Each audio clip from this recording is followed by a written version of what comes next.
Hvala puno. Guys, my name is Nick Vujicic. I was born in Australia in 1982, moved from Australia to California in the year 2006. And my life story, I'm just thankful that people have seen my life on some sort of level, whether it's just YouTube videos or seeing pictures of a limbless guy's smile. People always ask me, what happened to you and how did you overcome what you've been through? The title of the message that I've been given is Transforming the Walls into Doors.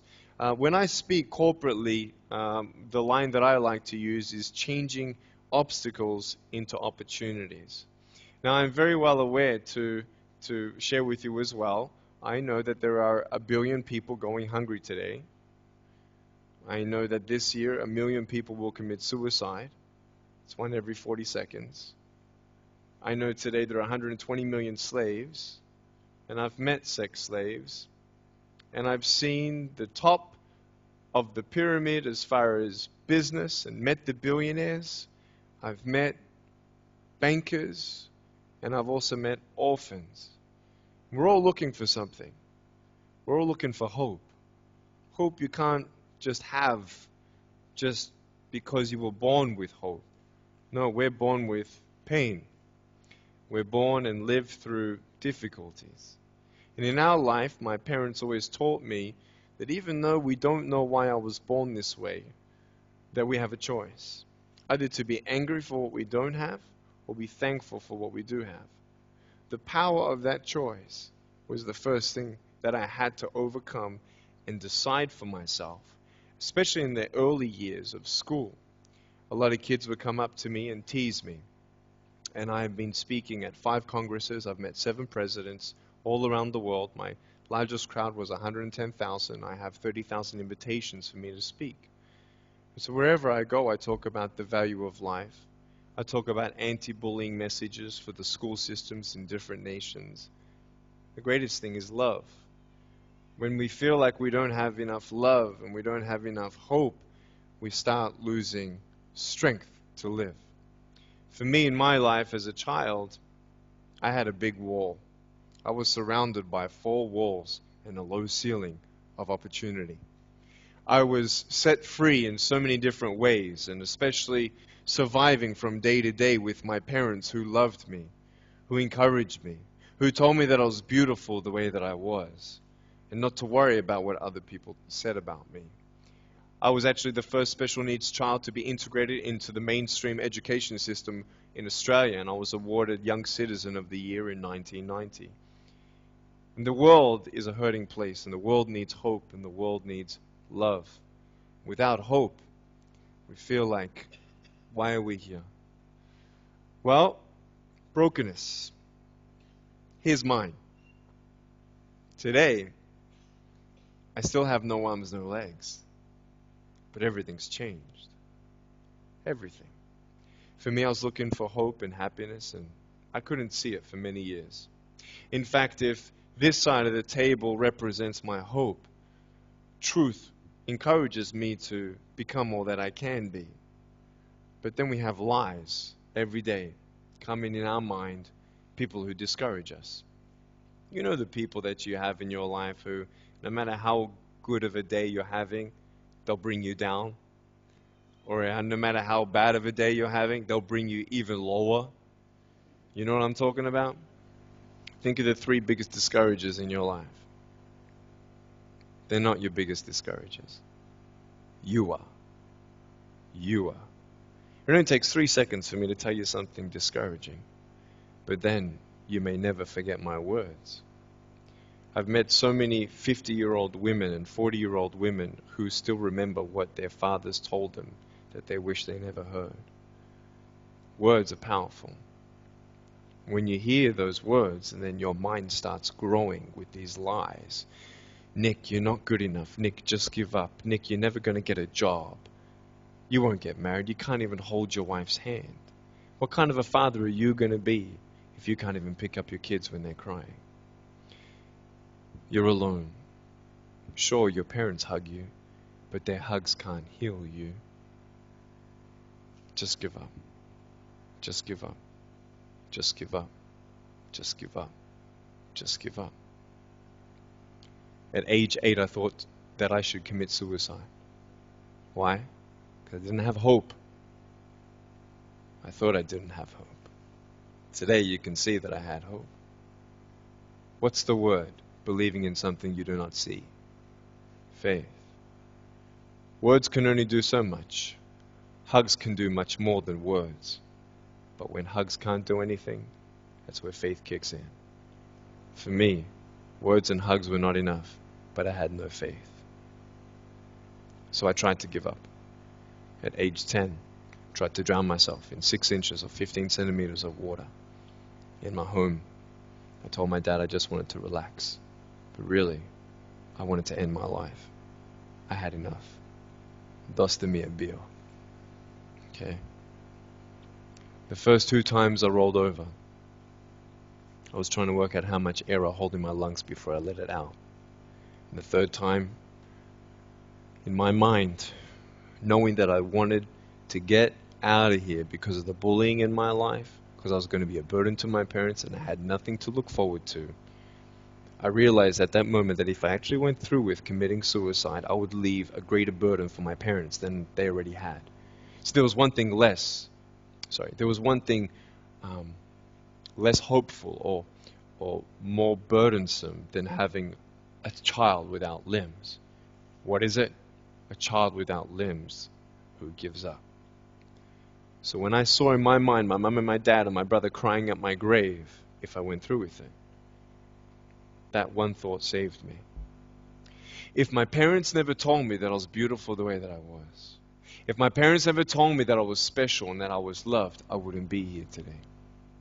So I encourage every single parent who tries their best to encourage their teenagers. Especially in the West, many teenagers put a do not disturb sign on their door. I'm sure, the conversations all around the world between a parent and a teenager. How was school? Fine. What'd you learn? Nothing. Did you do your homework? No. And that's the conversation for the day. And when you try to tell your children that they're beautiful, so of course I'm beautiful. I'm your son. I'm your daughter. Of course you're going to say that. But they're right. Every single human being has value, and my value is not determined on how I look or what job I have or where I'm from, where I was born, how much money. All that stuff is nothing. So many teenagers, tease each other for how we look, and I tell the teenagers, do you think that I'm cool enough to be your friend? They're like, yeah, of course. I said, but I have no arms, no legs. And they said, doesn't matter. I said, really? So it doesn't matter that I have no arms, no legs? I said, no, it doesn't matter. I said, then actually, if it doesn't matter, then why do we kill each other with our words if it actually doesn't matter? Why do we look ourselves in the mirror and see ugly instead of valuable? I want to ask you today, what are you looking for? If I gave you $1 billion, would you be happy? If you gave me $1 billion, I'd be very happy. But then if my mum dies tonight, am I happy? No. With all the money in the world, I'll never be happy. Why? Because money is something that cannot heal the soul. So many teenagers are looking for love, which love does heal the soul. Love does complete the soul. But even sex before marriage, I was a virgin before I got married. Yeah, I've got a gorgeous wife. We're pregnant with our first son. And I don't need hands to hold her hand. I only want to hold her heart. And how am I going to hug my kids? So many kids, they come up to me. It's amazing. They put their hands behind their back and hug me with their neck. And I've realized in life, even the worst parts of my life can be turned into good. And they're even more special. So many teenagers, they're looking for love. So they're going to go do this and go do that and have sex before marriage. For me, sex out of marriage is like a $5 Gucci watch. Sex within marriage and having sex with someone who loves you, who's committed to you for the rest of your life, going to be the mother or father of your kids. That's what love is. You can talk, you can sleep with as many people as you like, but never know for sure, do they love me? Love is a lifelong commitment. You see, there are choices in life, and we're looking. I want to ask you, what are you looking for? Well, if I can just get drunk, why not, man? I only live once. Well, if that's the way you believe, great. But for me, I'm a greedy man. I don't want to live for 90 years. I want to live for billions of years.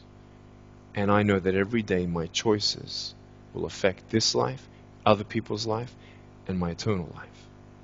You got to come to the truth of knowing who you are and why you're here. William Barclay, he said, the greatest 2 days in anyone's life, the day you were born and the day you knew why. So, you're ugly. No, I'm beautiful the way that I am. And if you can't believe that for yourself, so many girls especially stay with their emotionally abusive boyfriends. Because if I break up with him, then who's going to want me? See, we all want love. That's why we do what we do sometimes. To get into the crowd, I'm going to swear, I'm going to be cool. That's what this world is. I want to look like her. If I was taller, shorter, smarter, more popular, whatever you want. It's not enough. Until you find the truth. I'm wonderfully and fearfully made. There's a greater purpose for my life. I am here for a reason. Sure, I didn't get a miracle. Yeah, I believe in a God who can do miracles, and I have a pair of shoes in my closet. Why?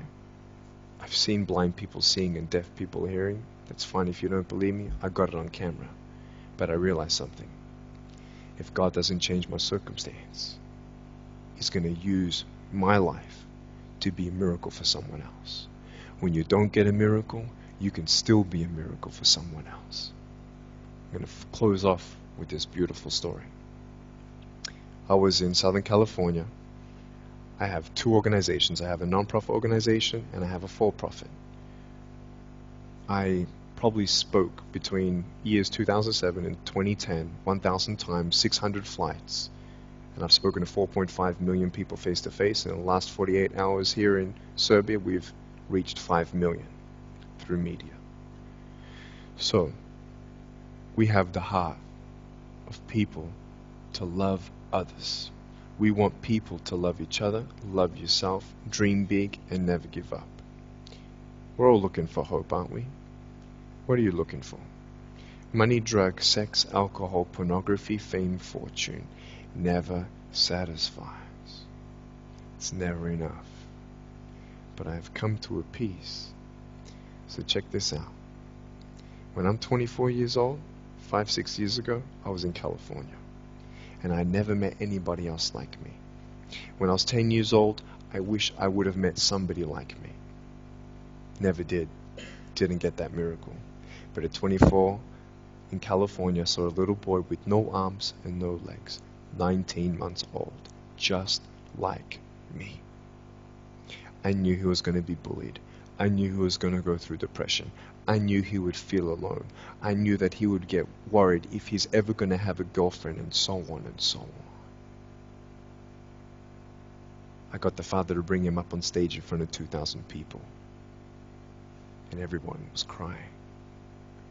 And it was a materialization of when you don't get a miracle, you can be a miracle for someone else. I am not a superhero. I go through ups and downs. So do you. But take one day at a time. And if you haven't found that peace of knowing who you are and why you're here, and where you're going when you're not here, for me, I want you to know that's how I've overcome. I don't have any walls. My book's called Life Without Limits. And what will be, will be. I've acted in a short film, 30 awards. I got Best Actor in a Short Film. I've done my own music video. I've written 2 books. First book, 30 languages, 800,000 copies. I'm 29, and we know 1 billion people know who I am. Not to bring up my pride or my name or my status, trust me, I'm just like you. But I hope you are inspired to know that if I can dream big, then so can you. There are no walls. Find your peace, and you'll make your walls doors. Thank you so much.